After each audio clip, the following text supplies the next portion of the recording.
नमस्कार दोस्तों, एक बार फिर से आपका स्वागत है आप ही के अपनी यूट्यूब चैनल टीचर। दोस्तों, आज हम देखेंगे क्लास 9 फ्रांसीसी क्रांति। इसमें हम सामाजिक विज्ञान को पढ़ने वाले हैं। उसका खंड 1 है घटनाएं और प्रक्रियाएं। तो हम फ्रांसीसी क्रांति को समझेंगे।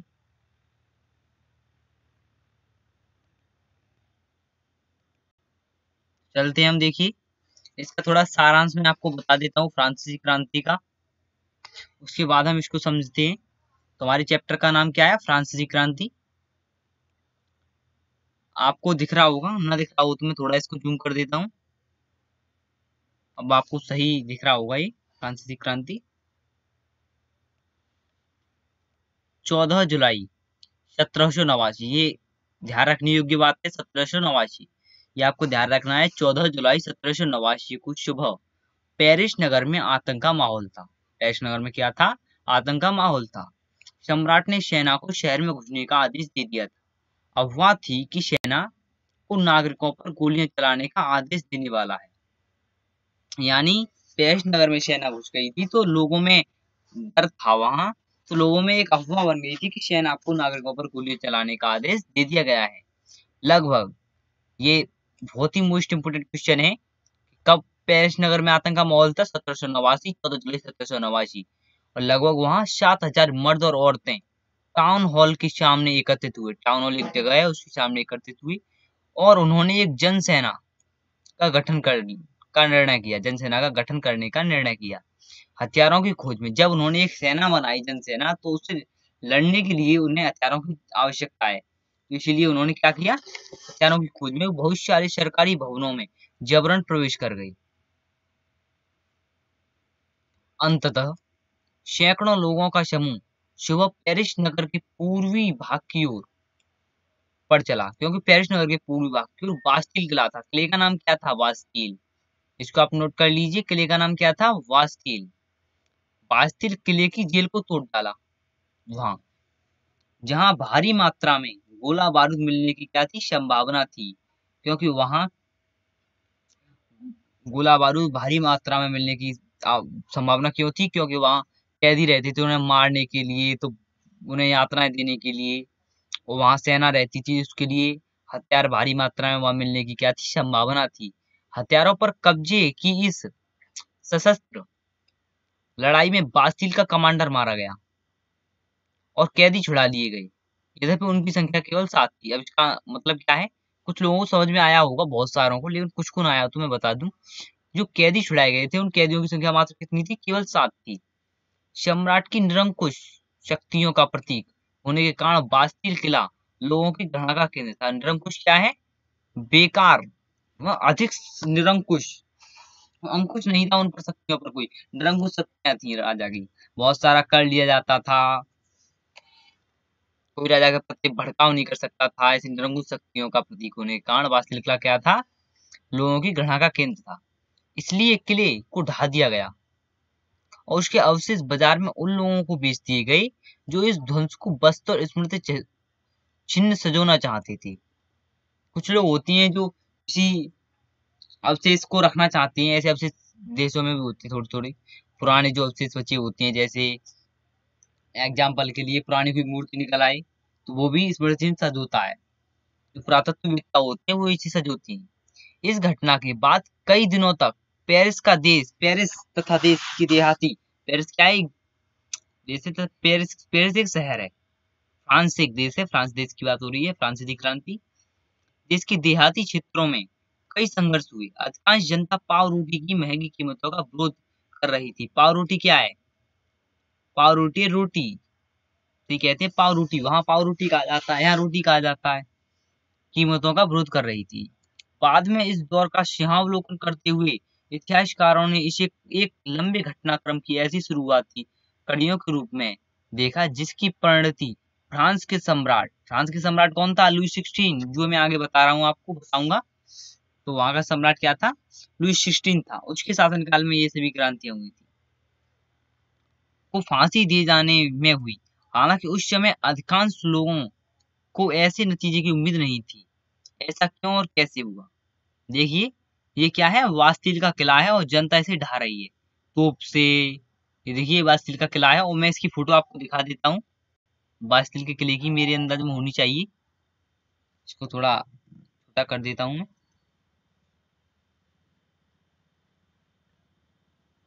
देखिए नहीं है तो मैं इंटरनेट से लेके आपको अगली वीडियो में समझा दूंगा। हाँ, अब आता है हमारा चैप्टर नंबर 1। इसकी हो रही है शुरुआत। ये क्या था हमारा जो हमने पहले समरी, उस चैप्टर की समरी थी, थोड़ा बहुत उसके बारे में बताया गया था जो इसके एंड में होने वाला है। अभी ये कैसे और क्यों हुआ, वो फ्रांसीसी क्रांति कैसे और क्यों हुई 18वीं सदी के उत्तरार्ध में फ्रांसीसी समाज। आपको समझ में आ रहा होगा। चलिए इसको जूम कर लेते हैं थोड़ा सा, क्योंकि ये जो इमेज है आपको साइड में एक इमेज दिख रही होगी ये वाली, प्रथम स्टेट, ये सभी हम बाद में बताएंगे क्योंकि इसकी जरूरत कहाँ है, बाद में पड़ेगी।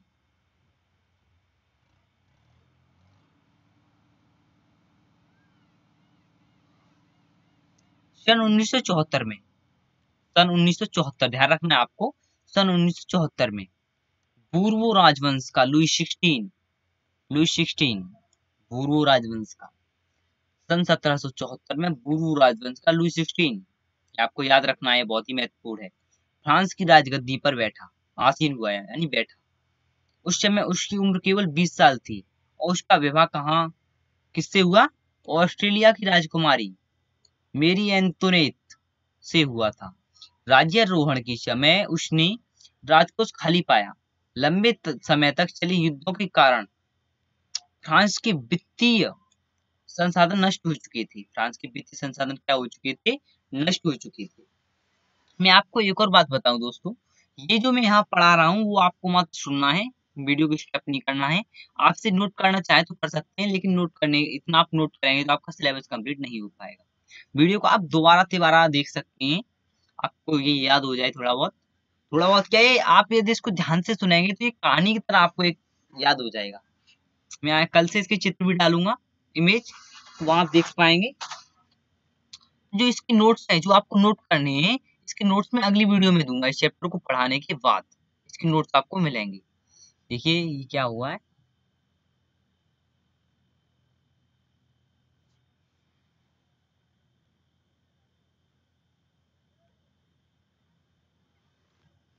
तो नोट्स आपको नोट करने होंगे जो मैं अगली वीडियो में लाऊंगा। इस वीडियो में उस चैप्टर को देख रहे हैं। तो चलिए क्या है, राजगद्दी पर आसीन हुआ था, कौन राजगद्दी पर आसीन हुआ था, 1774 में बुरु राजवंश का लुई 17 ऐसे ही राजा आते हैं, वहां राजाओं का नाम ऐसे ही होता है। उसकी उम्र केवल कितनी थी, 20 साल। उसका विवाह ऑस्ट्रेलिया की राजकुमारी मेरी एंटोनेट से हुआ राज्यारोहण के समय। उसका नाम क्या था, उसका विवाह हुआ था उससे मेरी, ये इतना उसका नाम था। उसने राजकोष खाली पाया लंबे समय तक। जब राज्यारोहण, जब वो राज्य में रोहण घूमा तो उसने अपना राजकोष क्या पाया, खाली पाया, क्योंकि लंबे समय तक चले युद्धों के कारण फ्रांस के वित्तीय संसाधन, जिसके वित्तीय संसाधन थे वो नष्ट हो चुके थे। वर्षाय, वो कहाँ रहता था, वर्षाय के विशाल महल, महल का नाम था वर्षाय के विशाल महल, और राज दरबार की शानो शौकत बनाए रखने के लिए जो वर्षाय में एक विशाल महल था, उस राज दरबार की शानो शौकत, फिजूल खर्ची का बोझ अलग से था राजा पर। वहां पर फिजूल खर्ची का बोझ ऐसे सेना, सेना का रख रखाव, बहुत सारे खर्चे होते हैं, शानो शौकत, उनका खाना पीना बहुत, तो उस प्रकार से उसमें बहुत खर्चा था, फिजूल खर्चे अधिक थे। लुई 16 के शासनकाल में फ्रांस ने अमेरिका के 13 उपनिवेशों को साझा शत्रु ब्रिटेन से आजाद कराने में मदद सहायता की थी। कितने, लुई 16 ने के शासनकाल में फ्रांस, फ्रांस का वो राजा था लुई 16, तो उसके शासनकाल में अमेरिका के 13 उपनिवेशों को साझा शत्रु ब्रिटेन से आजाद कराने में सहायता दी थी। इस युद्ध के चलते, जो ब्रिटेन से आजाद हुआ था जब अमेरिका के 13 उपनिवेश, तो इस युद्ध के चलते फ्रांस पर 10 अरब लिब्रे से भी अधिक का कर्ज जुड़ गया। अब ये लिब्रे क्या है, ये क्या है, फ्रांस की, इसको आप नोट कर लें, ये फ्रांस की मुद्रा है लिब्रे, जिसे नष्ट कर दिया गया था लेकिन अभी नहीं, आगे जाके नष्ट होगी, सन 1974 में चल रही है। तो अभी यहाँ ट्रैक्टर निकल कर जा रहा है तो उसकी आवाज हो रही है। तो हम थोड़ी देर रुकते हैं, उसके बाद देखते हैं आपको मेरी आवाज साफ सुनाई दे सके। इस युद्ध के चलते फ्रांस पर 10 अरब लिब्रे से भी अधिक का कर्ज जुट चुका था, जबकि उस पर पहले से ही 2 अरब लिब्रे का बोझ चढ़ा हुआ था। यानी कुल मिलाकर उस पर 12 अरब लिब्रे का कर्ज था। सरकार से कर्जदाता जिन्होंने कर्ज दिया था, अब 10% ब्याज की मांग करने लगी। फलस्वरूप फ्रांसीसी सरकार अपने बजट का बहुत बड़ा हिस्सा दिनों दिन बढ़ते जा रहे कर्ज को चुकाने पर, जो उसका बजट था, जैसे कर से ही बजट बनता है हर किसी राजा का, जो कर लेते हैं जनता पर से, उसका हिस्सा दिनों दिन बढ़ रहे कर्ज को चुकाने पर मजबूर थी वहां की सरकार, फ्रांसीसी सरकार। अपने नियमित खर्चों जैसे सेना का रखरखाव, राज दरबार, सरकारी कार्यालयों, विश्वविद्यालयों को चलाने के लिए फ्रांसीसी सरकार करों में वृद्धि के लिए बाध्य हो गई, यानी मजबूर हो गई करों में वृद्धि के लिए। यह कदम नाकाफी था। जब उसने करों में वृद्धि कर दी, मैं काली डॉट ले लेता हूँ,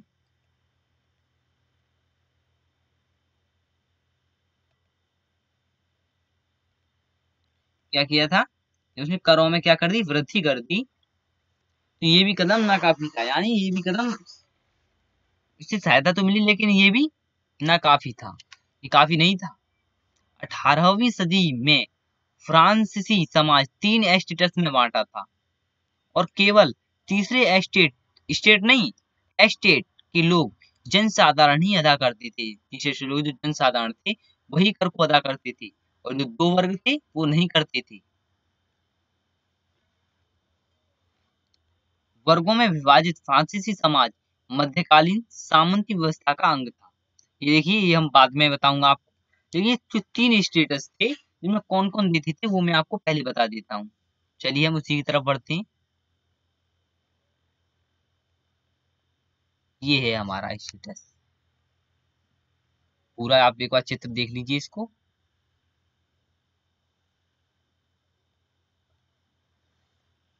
प्रथम स्टेटस में क्या आते थे, पादरी वर्ग।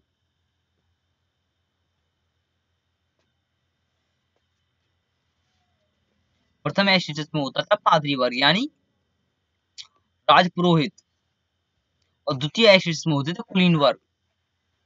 कुलीन वर्ग वो जो राजा उन्हें जमीन देता था, वो जमीन करवाते थे और कर वसूल करते थे, कुलीन वर्ग। ये भी ऊंचे लोग होते। तृतीय स्टेटस में क्या रहती थी, तीसरे स्टेट में 3 थे, 3 भागों में विभाजित था वो।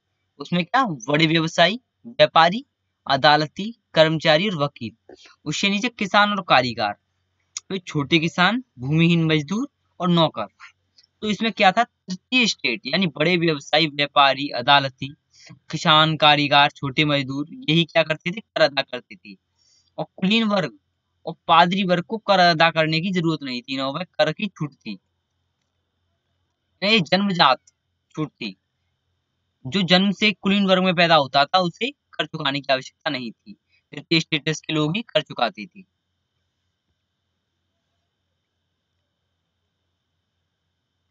तो वर्गों में विभाजित जो 3 वर्ग थे, विभाजित फ्रांसीसी समाज मध्यकालीन सामंती व्यवस्था का अंग था।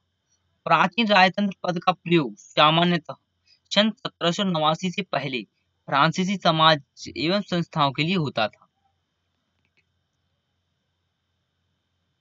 चित्र 2, ये जो मैं आपको पहले बता चुका हूँ, फ्रांसीसी समाज की वर्ग व्यवस्था को दर्शाता है। पूरी आबादी में लगभग 90% किसान थे। वहां की जो फ्रांस की पूरी आबादी थी उसमें लगभग 90% क्या थे, किसान थे।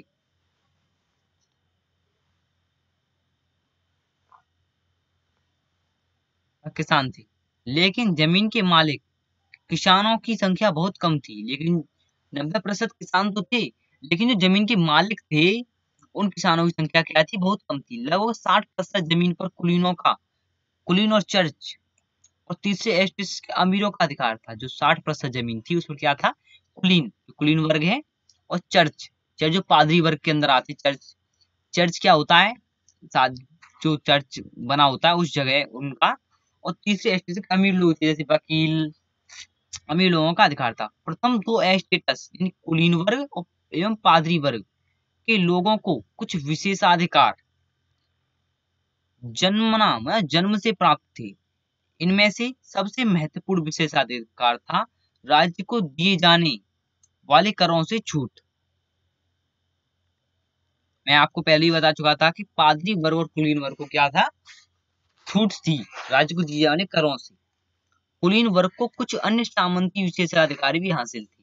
वह किसानों से सामंती कर वसूला करते थे। किसान अपने स्वामी की सेवा, स्वामी के घर एवं खेतों में काम, सैन्य सेवाएं देना अथवा सड़क के निर्माण में सहयोग आदि करने के लिए बाधित यानी मजबूर थे। चर्च भी किसानों से करों का एक हिस्सा, चर्च जो किसानों से कर का हिस्सा लेता था उसे हम क्या कहते हैं, टाइद।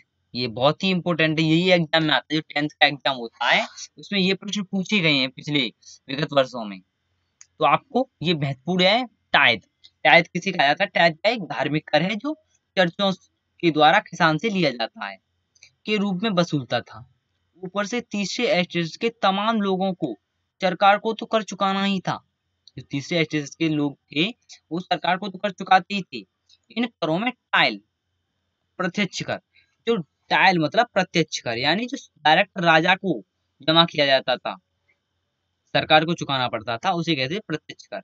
और अनेक अप्रत्यक्ष कर, जो अप्रत्यक्ष कर लगते थे वो अपने राजा के खजाने में जाते थे, लेकिन उस प्रत्यक्ष सामने से नहीं जाते थे।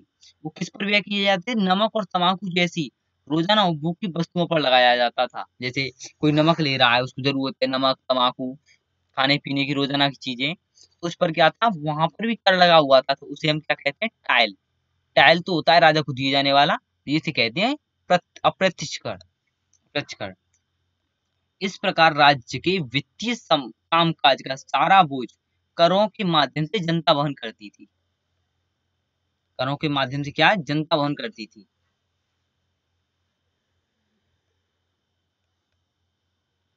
तो अब ये कुछ नए शब्द हैं, इनको हम देख लेते हैं।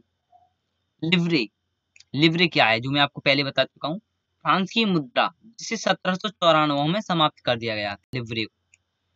एस्टेट, क्रांति पूर्व और क्रांति से पहले फ्रांसीसी समाज में सत्ता और सामाजिक हैसियत को अभिव्यक्त करने वाली श्रेणी है एस्टेट। पादरी वर्ग, चर्च के विशेष कार्यों को करने वाले व्यक्तियों का समूह पादरी वर्ग। टाइथ, चर्च द्वारा वसूल किए जाने वाला हिस्सा, यह कृषि उपज के 10वें हिस्से के बराबर होता था। बताइए, टाइथ भी जो कर चर्च द्वारा वसूला जाता था वो कृषि उपज के 10वें हिस्से के बराबर होता था। और टाइल सीधे राज्य को अदा किए जाने वाला कर, इसे आप नोट कर लीजिए नई शब्द।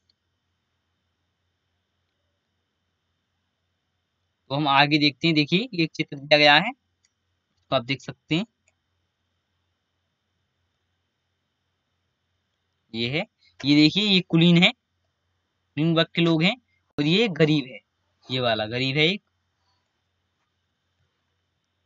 तो देखिए बेचारा गरीब अनाज तथा फल, पैसा, सलाद सब कुछ लेता लाता है, ये गरीब सब कुछ लाता है, और मोटू जमींदार सब कुछ स्वीकार करने को तैयार बैठा है, पर यह उसको एक नजर देखता तक नहीं।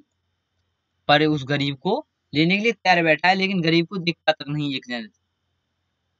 तो ये क्रियाकलाप है, इसको आप कर सकते हैं चाहें तो। बताएं, एक चित्रकार ने कुलीन व्यक्ति के मड़ मकड़े और किसान को मक्खी के रूप में क्यों चिन्हित किया है। इसको मक्खी के रूप में, क्या मकड़े के रूप में चिन्हित किया है।